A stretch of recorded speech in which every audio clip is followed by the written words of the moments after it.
تاكل ايه من النادي الاهلي؟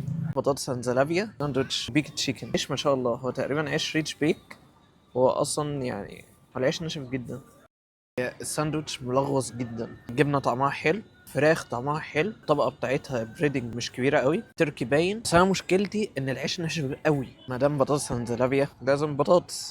البطاطس قعدتهم حلوه جدا، فرنش فرايز، كاتشب مايونيز كتير، روعه اللي دايما بعشقها.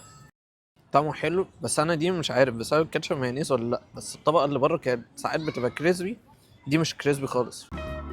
طعم كيمت مكتوب عليه ايه بقى؟ للاسم تاريخ وللطعم حكايه. ملوش غير فرعين بالنادي الاهلي، واحد في الجزيره وواحد في الشيخ زايد بس. طبقه البريدنج كبيره قوي، انا كل ده لسه ما دخلتش الفراخ. الفراخ نظيفه جدا، تتبيله واصله لغايه جوه الفراخ. فراخ طعمها روعه، طعمها حلو جدا، اكني جايبه من مطعم فرايد تشيكن معروف. السبايسي خفيف، هو مش حراق قوي، فمدي طعم كده زي تسكيره كده، طعمها حلو جدا. والعيش اصلا البنيه بتاعتهم طريه، فهي فريش جدا. كروسلو المايونيز كتير، طعم السكر مظبوط، فيعتبر طعمه حلو. اخر حاجه بقى الريزو، الرز مفلفل، الصوص اللي فوق ده باربيكيو، الستريبس طعمها حلو. بس انا برضو مشكلتي ان البريدنج كبير، بس هي الفراخ ذات نفسها طعمها حلو جدا.